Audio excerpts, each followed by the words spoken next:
இறையருளும் குருவருளும் துணை புரியட்டும்.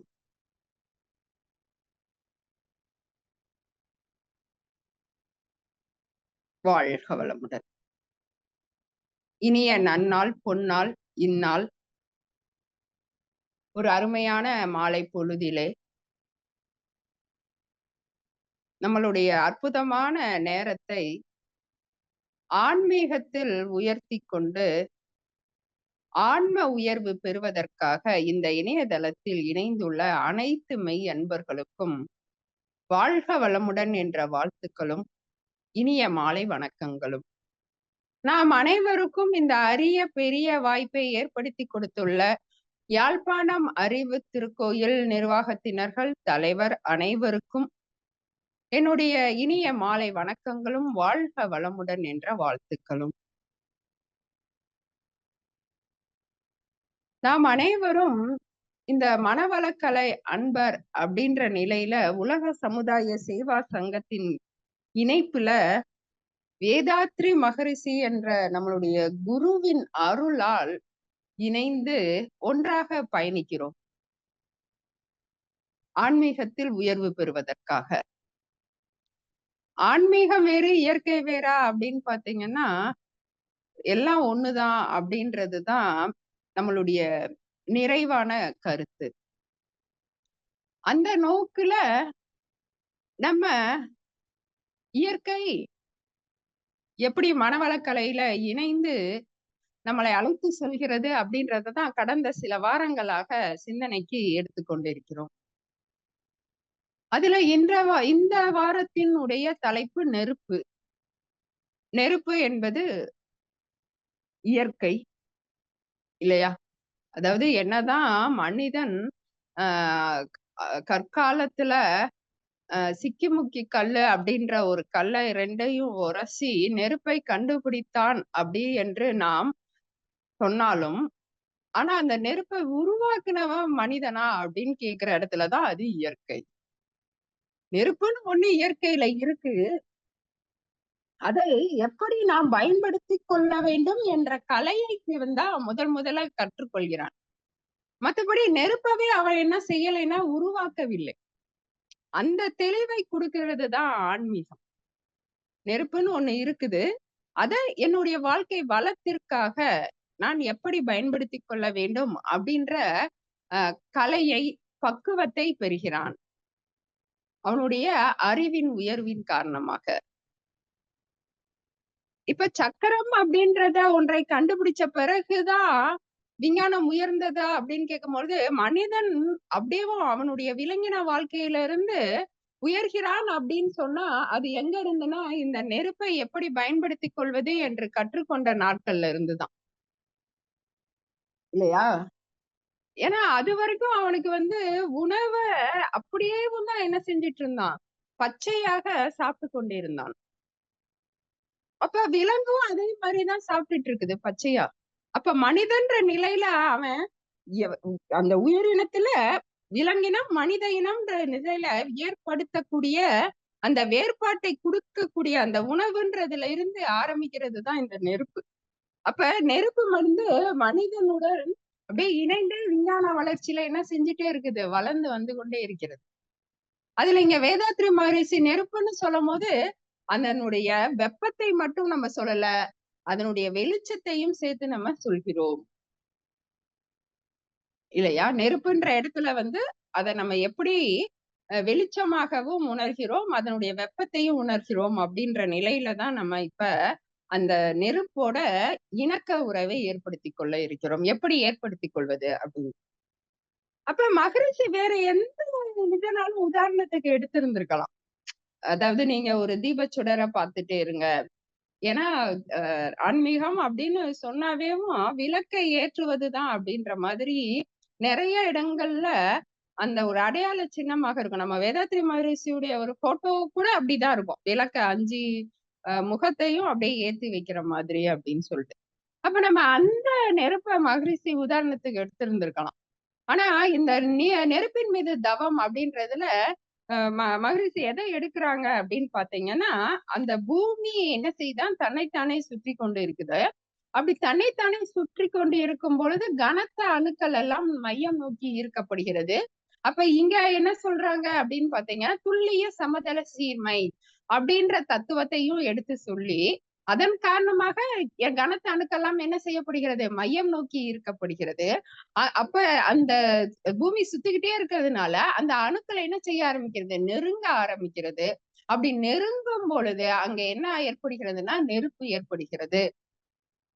இல்லையா? இப்ப விளக்க ஏத்துட்டா எல்லாம் நம்ம என்ன செஞ்சுருவோம்? நான் தான் விளக்க ஏத்துனேன் அப்படின்னு சொல்லிட்டு, அத நம்ம இயற்கையா, செயற்கையான அத ஒரு சிந்தனையில எடுத்துருவோம். அப்ப இது இப்ப இந்த பூமியின் நடுப்பகுதியில எப்போதும் ஏற்பட்டுக் கொண்டே இருக்கிற நெருப்பை யார் உற்பத்தி பண்ணா? இல்லையா? அந்த சிந்தனையில வேதாத்திரி மகரிஷி அத உதாரணத்துக்கு எடுக்குறாங்க. அதுவும் அந்த நெருப்பு எப்பொழுதும் இந்த பூமி இருக்கும் மட்டும் நம்ம இல்லாத காலம்ன்ற காலம் ஒண்ணு இருந்தது, இனிமேலும் வரலாம். இப்பதான் கொஞ்ச காலமா நம்ம இந்த உலகத்துல இருக்கிறோம். ஆனா, அந்த பூமியின் நடுப்பகுதியில் இருக்கக்கூடிய நெருப்பு இந்த பூமி இருக்கும் போதிலிருந்து இருந்து கொண்டே இருக்கிறது. அதை யார் உருவாக்குனா? அப்ப அது இயற்கை. இல்லையா? அப்ப அந்த நெருப்பையே என்ன செய்ய சொல்றான்னா, உதாரணத்துக்கு எடுத்துக்க சொல்றாரு. அப்படி அந்த நெருப்பு நமக்கு என்ன செய்யுது அப்படின்னு சொல்லும்போது, அதனுடைய கனல் எங்க வருதாம்? பூமியின் மேல் பகுதி வரை வருகிறது. அப்ப நெருப்பு ஒரு இடத்துல உங்களுக்கு இருந்தாலும், அதனுடைய வெளிச்சமும், அதனுடைய வெப்பமும் ஒரு குறிப்பிட்ட தூரத்திற்கு என்ன செய்ய வருதுன்னு சொல்றாங்க? வெளிய வருதுன்னு சொல்றாரு. ஏன்னா பூமியினுடைய நடு மையத்துல இருக்குது நெருப்பு. அதோடைய வெப்பம் எங்க வரைக்கும் வருது? பூமியுடைய மேல் பகுதி வரைக்கும் வருது. அப்ப நீங்க இதையெல்லாம் நீங்க நெருப்புன்னு சொல்லும்போது, நம்ம சிந்தனையில அந்த நெருப்பாகவே மாறும் பொழுது, நம்மளுக்குள்ள அந்த வெப்பத்தையும், அதன் ஒளி சுடரையும், அது எவ்வளவு தூரம் பயணிக்கிறது அப்படின்றதையும் நம்ம என்ன செய்ய வேண்டும்? மனதுக்குள்ளேயே சிறப்பான ஒரு பாவனையை ஏற்படுத்திக் கொள்ள வேண்டும். அது இயற்கையாக நடக்கிறது என்பதை உள்வாங்கிக் கொள்ள வேண்டும்னு மகரிஷி இந்த ஆரம்பிக்கும்போது, அந்த நெருப்ப பத்தி சொல்றாங்க. அப்ப அந்த அந்த நெருப்பு என்ன செய்யுதுன்னா, மேல வரைக்கும் வருது. சரி அப்ப அங்க மட்டும் தான் அந்த நெருப்புடைய கனல் இருக்கா அப்படின்னு பார்த்தீங்கன்னா, சூரியன்ல இருந்தும் அந்த வெளிச்சமும், வெப்பமும் என்ன செய்து கொண்டிருக்கிறது? வந்து கொண்டிருக்கிறது. இல்லையா? ஏன்னா நம்ம பகல் பொழுது வெளிச்சம், வெப்பம், வெயில் அடிக்குது அப்படின்னு சொன்னா, நம்ம எப்பயுமே எத தான் எடுத்துக்குவோம்? சூரியன தான் எடுத்துக்குவோம். அப்ப இந்த நெருப்புன்ற இடத்துல மகரிஷி சூரியன சொல்லல. அத எங்க கொண்டு வந்துட்டாங்க? கோள்கள்ன்ற நிலையில கொண்டு வந்துட்டாங்க. அப்ப அந்த சூரியன் மட்டுமே நமக்கு வெப்பத்தையும், வெளிச்சத்தையும் குடுக்கல. பூமிக்குள்ளயும் என்ன நடந்து கொண்டிருக்கு? இயற்கையில் எல்லா இடங்களிலும் அந்த வெப்பமும், நெருப்பு என்ற நிலையில அது இருக்கு அப்படின்றத நம்ம தெரிந்து கொள்வதற்காக தான். அப்ப இயற்கையில எல்லா இடங்களிலும் இந்த பஞ்சபூதங்களும் நிரவி இருக்கிறது. அதை அப்படியே ஒரு சிம்பாலிக்கா அப்படியே ஒரு அ உணர்வு பூர்வமா மகிழ்ச்சி நமக்கு எடுத்து சொல்றாங்க. இந்த நெருப்புன்றத நீ எல்லா இடத்துலயும் கவனிக்கலாம், தெரிஞ்சுக்கோ. ஆக்ஸிஜன் இருக்கிற இடத்துல எல்லாமே அது என்னது? நெருப்பு இல்லையா?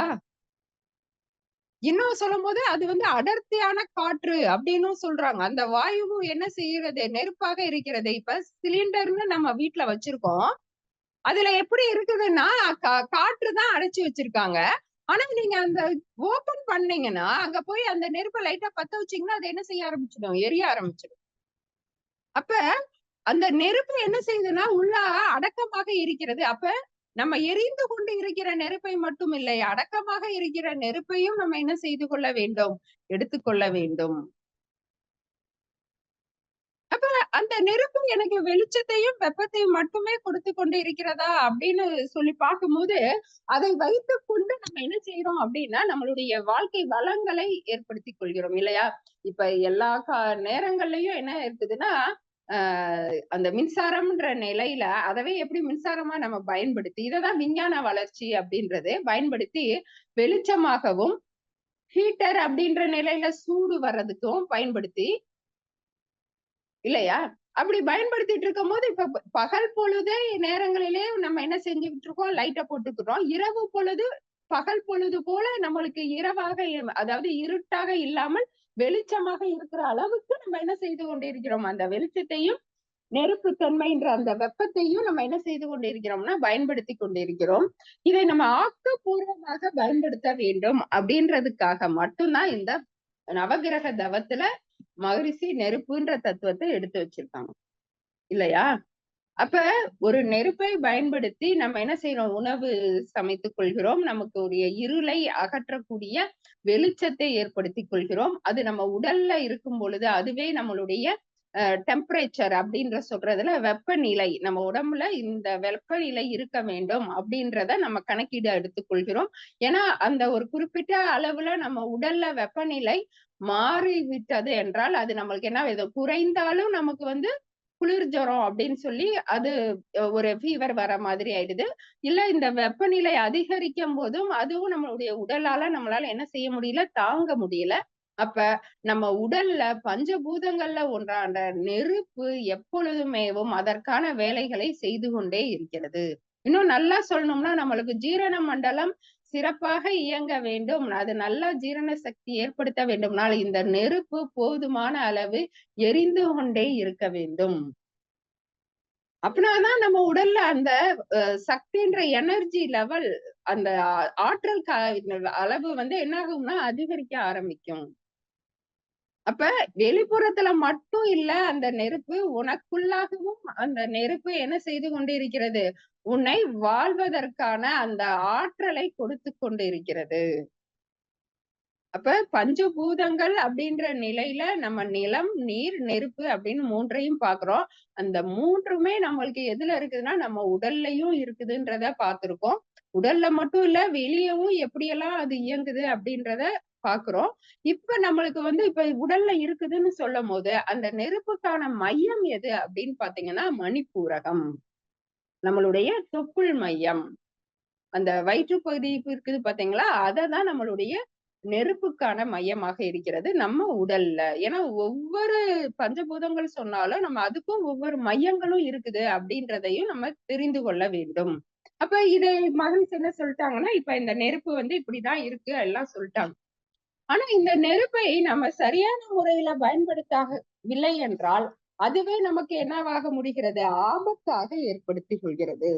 எப்படி நம்ம நீர்ல சொல்லும்போது வெள்ளம் வர்றது இதெல்லாம் சொன்னோம் பார்த்தீங்களா? அதே மாதிரி நெருப்புல இருந்தும் நமக்கு ஆபத்துகள் அதிகமாக இருக்கிறது. இல்லையா? நம்ம எப்படி நம்ம வந்து சிலிண்டர நம்ம உணவுக்காக பயன்படுத்துறோம் அப்படின்னு சொல்லும்போது, அதுவே சில நேரங்கள்ல எப்படி ஆயிடுது? விபத்தை ஏற்படுத்தக்கூடிய நிலையிலயும் இருக்குது.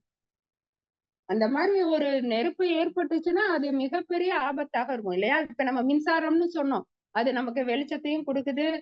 ஹீட்டர்ன்ற நிலையில தண்ணிய சூடு பண்றதுக்கு எல்லா இடத்துலயும் உணவு சமைப்பதற்கு, அந்த மாரி வெப்பத்தை உருவாக்குறதுக்கு பயன்படுத்துறோம். அதுவே அங்க என்ன செய்யுது? மின் கசிவு ஏற்படும் பொழுது, அங்க ஒரு நெருப்பு உண்டாகிறது. இல்லையா? சில இடங்கள்ல நம்மளுக்கு பார்க்கிறோம். ஏதாச்சும் ஒரு வணிக வளாகங்களோ, இல்ல வீட்லயே கூட என்னன்னு பார்த்தா, அங்க ஒரு மின் கசிவு ஏற்பட்டது. அதன் காரணமாக அப்படியே நெருப்பு ஏற்பட்டு, அங்க அது மிகப்பெரிய சேதத்தை உருவாக்கப்பட்டது அப்படின்னு நம்ம நெறைய செய்தித்தாள்கள்ல செய்தியாக பார்க்கிறோம். அப்ப அந்த நெருப்பை நம்ம நெருப்புன்றத நம்ம பயன்படுத்த கத்துக்கொண்டாலும், அது நம்மள என்ன செய்யக்கூடாது? தாக்கக்கூடாது இல்லையா? நம்ம ஏற்கனவே நம்ம சொன்ன மாதிரி, அந்த நெருப்பு அத நம்ம தாங்கக்கூடிய அளவுல நம்மளுக்கு இருந்துச்சுன்னா, அது இன்பத்தை குடுக்கிறது. அது நம்மளால தாங்க முடியாத அளவுல செல்லும் பொழுது, அதுவே துன்பத்தை குடுக்கிறது. அப்ப அந்த நெருப்பை நம்ம சரியாக அதனுடைய மதிப்பை உணர்ந்தோம் இல்லையா? அது எப்படி உருவாகுச்சு அப்படின்னு சொல்லும்போது, அந்த நெருப்புக்குன்னு நம்மளுக்கு ஒரு மதிப்பு இருக்கு இல்லையா? அதுதான் நம்மளுடைய வாழ்க்கை வளர்ச்சியாகவும் இருக்குது. ஆனா, அதே நேரத்துல அதை சரியாக விஞ்ஞான வளர்ச்சியில சரியான முறையில நம்ம பயன்படுத்தாம கொ கொஞ்சம் தவறி விட்டோம் என்று விட்டால், அதுவே மிகப்பெரிய ஆபத்தை உருவாக்கக்கூடியது. இல்லையா? இப்ப எப்படி நீருன்றது நமக்கு வந்து தூய்மைப்படுத்துவதற்கு அப்படின்னு சொல்லுமோ, அது மாதிரி இந்த நெருப்ப எதுவாக இது படுதுன்னா, முழுவதுமாக அழித்து விடுவதற்கு பயன்படுத்தக்கூடிய மிகப்பெரிய ஒரு ஆயுதமாகவும் இருக்கிறது. இல்லையா? நீங்க எங்கெங்கெல்லாம் அழிவுன்ற இடத்துல போய் பார்த்தீங்கன்னா, அந்த இடத்துல வந்து நெருப்புன்றதும் மிகப்பெரிய ஒரு விஷயத்த அது செய்து கொண்டு இல்லையா? ஒரு பேப்பர நம்ம நெருப்புல அழிச்சிட்டோம்னா, திரும்ப அந்த பேப்பர நம்மனால என்ன செய்ய முடியாது? பார்க்க முடியாது இல்லையா? அந்த அளவுக்கு அழிக்கும் ஆற்றல் கொண்டது எதுன்னா இந்த நெருப்பு.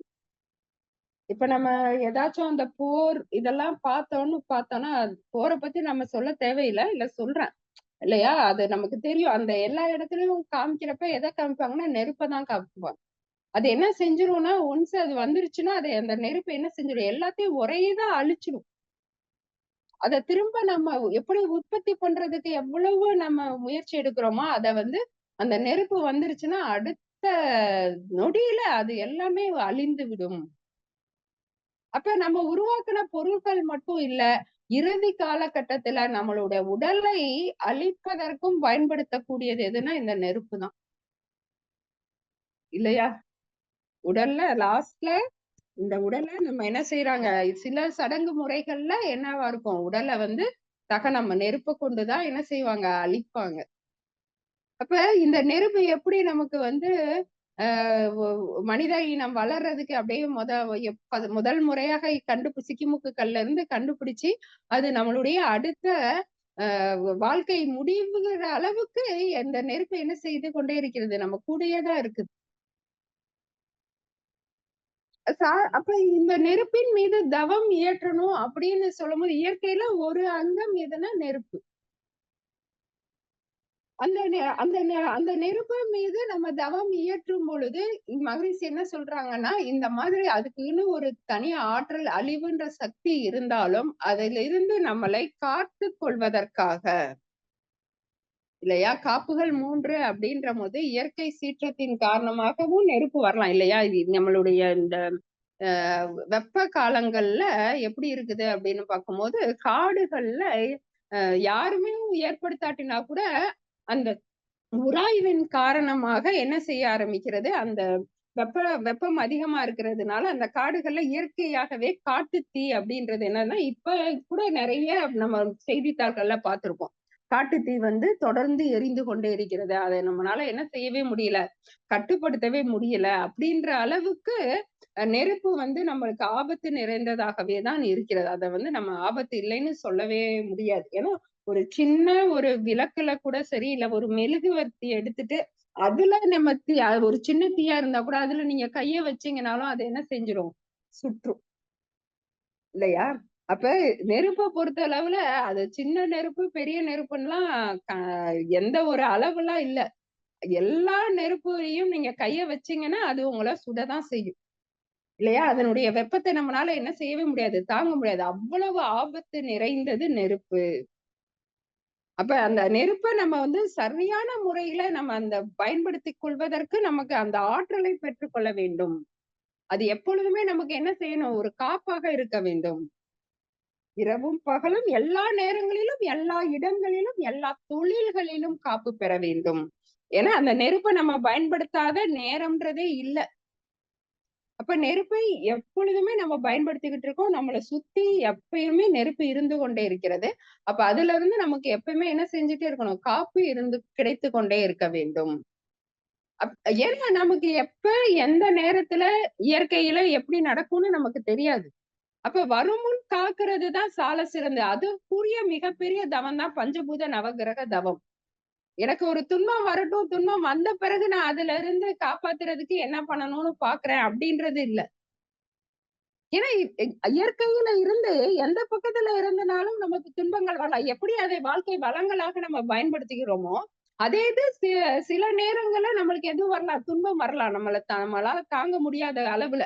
அப்படி அந்த துன்பமாக வர்றதுக்கு வருமுன் காக்கக்கூடிய மிகப்பெரிய அரணாக இருக்கக்கூடியதுதான் பஞ்சபூத நவகிரக தவம். அந்த பஞ்சபூதத்தையும் நவகிரகமும் இயற்கையாக இருக்குதுன்றத நிலையில இந்த மனவளக்கலைகளை நம்ம இணைத்து இன்னைக்கு இப்ப இப்ப வந்து நம்ம சிந்தித்துக் கொண்டிருக்கிறோம். பஞ்சபூதங்களையும் நவகிரகங்களையும் தான் நம்ம சிந்திக்க இருக்க போறோம். ஏன் சிந்திக்கணும் அப்படின்னு பாத்தீங்கன்னா, வருமுன் காக்கக்கூடிய நிலையில இருக்குது. இல்லையா? வருமுன் காக்கிறது தான் சால சிறந்தது. வந்த பிறகு பாத்துக்கலான்றது வேற. அதுவும் மனவளக்கலை அன்பர்களா நம்ம மாறின பிறகு மகிழ்ச்சி வந்து ஒவ்வொரு தத்துவத்தையுமேவும் நம்மளுடைய வாழ்க்கைக்கு உதவுற மாதிரி தான் குடுத்திருக்காங்க. அப்ப அது நம்ம எப்படி உதவுதுன்றத நம்ம வந்து நம்மளுடைய சுயமாய் சிந்தித்தே தெளிய வேண்டும். அப்ப இந்த நெருப்பை நான் சரியாக பயன்படுத்திக் கொள்வதற்கும், இயற்கையின் சீற்றத்துமாக நம்மள மீறிய ஏதாச்சும் ஒரு செயல் நடந்தாலும், அதிலிருந்து நம்மளை காத்துக் கொள்ளக்கூடிய வகையில இந்த நெருப்பின் மீது தவம் அப்படின்றத மகிழ்ச்சி குடுத்திருக்காங்க. அப்ப நெருப்பின் மீது தவம் நீங்க ஏற்றும்போதே உங்களுக்கு அதுல ஆழ்ந்த தவம் ஏற்றுனா கட்டாயம் மணிப்பூரகம்ன்ற மையம் நமக்கு இயக்கம் பெறும். ஏன்னா நம்ம வேற, நெருப்பு வேற இல்லைன்ற நிலையில தானே நம்ம தவம் இயற்ற இருக்கிறோம். அப்ப அந்த நெருப்பாகவே நம்ம என்ன செஞ்சிடணும்னா மாறணும். ஏன்னா நம்ம மனதுக்கு அந்த இயல்பு இருக்கு.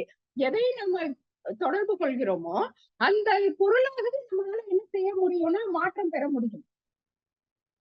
இல்லையா? கண்ண மூடி உட்கார்ந்துட்டு அம்மா அப்படின்னு நினைச்சோம்னா, அம்மாவுடைய உருவத்த நம்மளால என்ன செய்ய முடியுது? கொண்டு வந்துர முடியுது. பக்கத்துல அவங்க இருந்தாங்கன்னா பரவால்ல. தூரத்துல இருந்தாங்கன்னா கூட, நம்மளால என்ன செய்ய முடியுது? அவங்க உருவத்தை கொண்டு வர முடியுதுன்னா, அதே மாதிரி தான் நெருப்பு அப்படின்னு சொன்ன உடனேவும், நம்ம அந்த நெருப்புடைய தன்மைகளை எல்லாம் நம்ம உணர்ந்து கொள்வதற்கு தான் இந்த சிந்தனை. அப்ப இதெல்லாம் நம்ம என்ன செய்யணும்னா, அப்படியே அனுமானமாக அத நம்ம அப்படியே அனுமானம் பண்ண வேண்டும். அதே நேரத்துல அதுல நம்ம என்ன செய்து கொள்ள வேண்டும்? காப்பு பெற வேண்டும் அப்படின்றத தான் மகரிஷி நம்மளுக்கு இந்த தவத்துல நமக்கு குடுக்குறாங்க. அப்ப இந்த தவங்களை நம்ம இயற்றும் பொழுது பஞ்சபூத நவகிரக தவம் அது மிகப்பெரிய தவம்பா. ஒரு 1/2 மணி நேரம் நம்ம சொல்லிக்கிட்டே இருக்கிறோம். அப்ப இத மனப்பாடம் பண்றது ரொம்ப கஷ்டமா அப்படின்லாம் கேட்டீங்கன்னா, ரொம்ப எளிமைதான். ஏன்னா நம்ம கடந்த 2 வாரங்கள்லயும் நீங்க சொல்லுங்கன்னு நம்ம சொன்னோம். ஆனா 2 பேரும் தான் சொல்லிட்டே இருக்காங்க. இல்லையா? அதுல போன வாரம் கூட ஐயா கொஞ்சம் லேட்டா ஹேண்ட் ரைஸ் பண்ணாங்க. அதனால அவங்கனால சொல்ல முடியல. அப்ப ஏதோ இது நமக்கும் அ இத மனப்பாடம் பண்றது கஷ்டம்னு இல்ல. மகிழ்ச்சி ரொம்ப எளிமையா தான் குடுத்துருக்காங்க. இப்ப நிலம்னு எடுத்துட்டா, அந்த நிலத்துக்கு முதல்ல அது ஒரு இன்ட்ரோடக்ஷன் குடுத்துருவாங்க. அதனுடைய அறிமுகம். அப்ப அத நம்ம தனியா ஒரு முறை அது எப்படி நிலம்னா, எப்படி இது நம்ம மனப்பாடம் பண்றதுக்கான உதவிக்காக இப்ப நம்ம சொல்றோம்.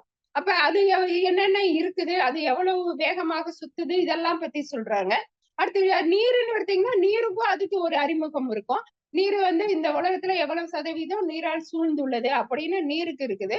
அடுத்து நெருப்புக்குன்னு சொன்ன உடனே நெருப்ப எந்த நெருப்ப நம்ம எடுத்துக்கிறோம் அப்படின்றதுக்கு நம்ம ஆரம்பத்துல சொன்னது மாதிரி அது பூமி தன்னை சுற்றி கொண்டிருக்கிறது. அதனால அப்படின்னு சொல்றத, அத நம்ம தனியா இதெல்லாம் தனியா நீங்க மனப்பாடம் பண்ணின பிறகு, எல்லா இதுலயுமே மகரிஷி முதல்ல சொல்றது என்னன்னா, அதனுடைய பெருமையை இப்ப நிலம்னாக இருக்கட்டும், நீராக இருக்கட்டும், இருக்கட்டும் இல்ல காற்று, விண்ணுன்னு நம்ம அடுத்தது வந்தா கூட, அதனுடைய பெருமையையும், மதிப்பையும் நம்ம என்ன செய்யணும்னா, ஃபர்ஸ்ட் மனவிரிவு கொண்டு மதித்து போற்ற வேண்டும். இப்ப பெரியவங்க வீட்டுக்கு வந்தோடனே ஃபர்ஸ்ட் என்ன செய்வோம்? வாங்க, வணக்கம், வாழ்க வளமுடன் அப்படின்னு சொல்லிட்டு, அவங்களுக்குடைய மதிப்பை குடுக்குறோம்ல, அத ஞாபகம் வச்சுக்கணும். அப்ப நீங்க எந்த பஞ்சபூதத்தை எடுக்குறீங்களோ, அத ஃபர்ஸ்ட் பெருமையையும், மதிப்பையும் மனவிரிவு கொண்டு மதித்து போற்றுவோம். இதுதான் முதல்ல சொல்லிறணும். அப்படி மதிச்ச பிறகு அது கூட என்ன செஞ்சிடணும்? ஃபர்ஸ்ட் உயிர் கலப்பு பெற வேண்டும். நம்ம இப்ப சொன்னோம்ல, மனத அதோடயே இணைத்து விட வேண்டும். அததான் உயிர் கலப்பு. அப்ப உயிர்கலப்பு பெற வேண்டும் அப்படின்றத சொல்லணும். உயிர்கலப்பு பெற்ற உடனே அதனுடைய பரிணாமத்துல அது எப்படி உற்பத்தி ஆச்சுன்ற ரகசியத்தை நம்ம ஆரம்பிக்கும் போதேவும் அந்த உற்பத்தி ரகசியத்துல இருந்து தானே ஆரம்பிச்சோம். அந்த உற்பத்தி ரகசியத்தை உணர்ந்து கொள்கிறோம் சொல்லணும். அப்ப எடுத்தோடனே ஒரு அறிமுகம். அதுக்கடுத்து அதனுடைய பெருமையையும் மதிப்பையும் நம்ம என்ன செய்யணும்? மனவிரிவு கொண்டு மதிக்கணும். அதுக்கடுத்து உயிர்கலப்பு பெறணும். அதுக்கடுத்து அதனுடைய உற்பத்தி ரகசியத்தை நம்ம உணர்ந்து கொள்ள வேண்டும். அதுக்கடுத்து என்னன்னா காப்பு பெறுறது. அது கிட்டத்தட்ட நம்ம அருட்காப்புல இருக்கக்கூடிய வரிகள் தான் அப்படியே வரும். அப்ப 5வதா நம்ம என்ன செய்யறோம்? காப்பு பெறுறது வச்சுக்கணும். அதுக்கடுத்து அதை பயனுள்ள முறையில் பயன்படுத்திக் கொள்ளக்கூடிய விஞ்ஞானத்தை வளர்த்துக் கொள்ள வேண்டும். இவ்வளவுதான். இதே அப்படியே வரிசையா நான் 5 பஞ்சபூதத்துக்கும் இதுதான் வரும். அப்புறம் மண்ணுனா மண்ணின் மீது தவம் செய்கிறோம். நீருனா நீரின் மீது, நெருப்புனா நெருப்புன்னு சொல்லிட்டு 5 பூதங்களையும் சொல்லப் போறோம். அப்ப இவ்வளவுதான். இத நம்ம தெரிஞ்சுக்கிட்டா, மனவளக்கலையில இருக்கக்கூடிய அன்பர்கள் தவம் இயற்றி மனதை நுண்ணிய நிலைக்கு வர வைத்துக்குள்ள அனைத்து அன்பர்களுக்கும் இது ஒரு எளிமையான இதுதான். பஞ்சபூத நவகிரகம் தான்னா பெரிய தவம் அப்படின்னு நம்ம பயப்பட தேவையில்ல. இன்னொன்னு இத நீங்க நல்லா மனப்பாடம் ஆயிடுச்சு அப்படின்னா, எப்ப எங்க உட்கார்ந்துட்டுனாலும் கண்ண மூடிக்கிட்டு இத சொல்லலாம். இல்ல கண்ண திறந்துகிட்டே நம்ம சொல்லலாம். அப்ப நம்ம சொல்லக்கூடிய அந்த வருமுன் காக்கிறதை வந்து மகரிஷியுடைய தத்துவத்தை நம்ம என்ன செய்து கொண்டே இருக்கிறோம்னு அர்த்தம். அப்படியே அதை பின்பற்றி வாழ்ந்து கொண்டே இருக்கிறோம்னு அர்த்தம் இல்லையா?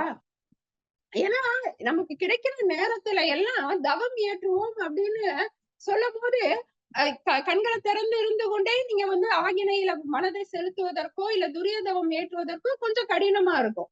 அப்ப அந்த நேரத்துல இந்த பஞ்சபூதத்தை மனதுக்குள்ளேயே நீங்க ஓட விட்டீங்கன்னா சரி, இந்த அறிமுகத்துல எதை சொல்லுவோம், அதுக்கடுத்து அதனோட என்ன செய்யறோம், பெருமையும் மதிப்பையும் யாரு வந்தாலும் வந்த உடனே வணக்கம்னு சொல்லி அவங்களுக்கு மதிப்பும் பெருமையும் கொடுப்போம். சோ அதுக்கடுத்து உயிர் கலப்பு பெறணும். அதுக்கடுத்து அதனுடைய உற்பத்தி ரகசியத்தை தெரிஞ்சுக்கணும். பரிணாமத்துல ஏற்படக்கூடிய அந்த உற்பத்தி ரகசியத்தை.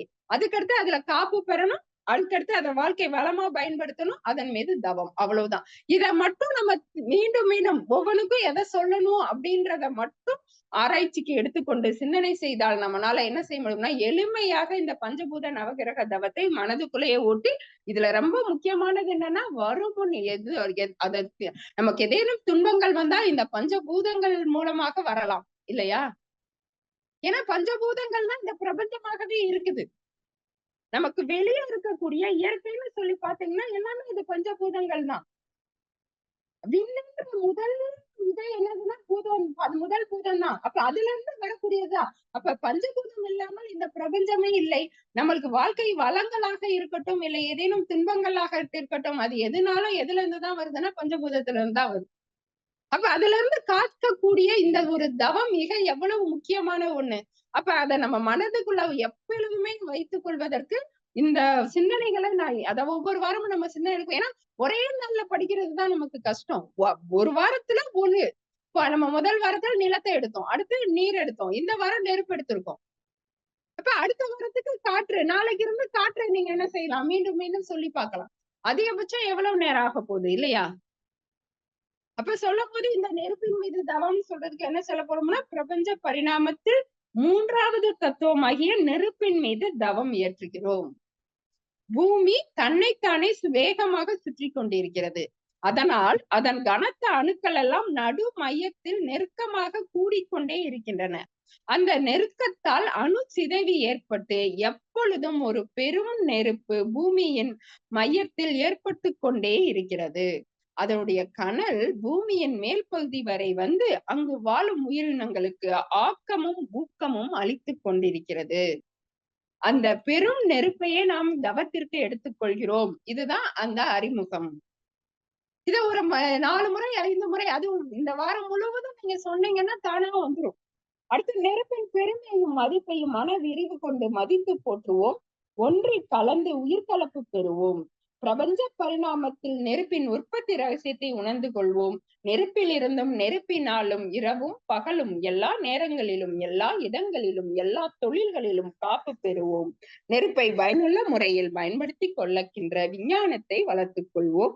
நெருப்பின் மீது மனம் செலுத்தி தவம் இவ்வளவுதான். இது சொல்றதுக்கு நமக்கு எவ்வளவு நேரம் ஆகுது? 1 நிமிடம் தான் ஆகுது இல்லையா? அப்ப இந்த மாதிரி வேதாத்ரி மகரிஷியுடைய உடற்பயிற்சியை நம்ம தினந்தோறும் செய்து உடலுக்கு நம்மளுக்கு என்ன செய்கிறது, ஆற்றலை பெருக்கிக் கொள்கிறோம். காயகல்ப பயிற்சி செய்து உயிருடைய திணிவை அதிகப்படுத்திக் கொள்கிறோம். தவ பயிற்சி செய்து மனதை நுண்ணிய நிலையில் ஆராயும் திறனை மேம்படுத்திக் கொள்கிறோம். அதெல்லாம் செஞ்சுட்டு இருக்கும் போது பஞ்சபூதங்களுடைய இணைப்பு நமக்கு கிடைக்கும் போது ஒவ்வொரு ஆன்மீக உயர்வுக்கும் நமக்கு எப்படி வந்து கொண்டே இருக்கும், எந்த தடையும் வராது, எல்லாம் நமக்கு உயர்வாகவே இருக்கும். ஏன்னா இந்த பஞ்சபூதங்களும் இணைப்பு இது ஒன்று இயங்கும் போதுதான் வாழ்க்கையும். அப்ப அந்த நிலையில நம்ம இந்த சிந்தனையை நிறைவு செய்து கொண்டு இன்று யாரேனும் நீங்க மனதுக்குள்ள இந்த மாதிரி சொல்லி பார்த்துட்டு உங்களால பார்க்காம சொல்ல முடியும் அப்படின்னு இருக்கவங்க ஹேண்ட் ரைஸ் பண்ணுங்க. பண்ணீங்கன்னா நீங்களும் சொல்லலாம். வாழ்க வளமுடன்.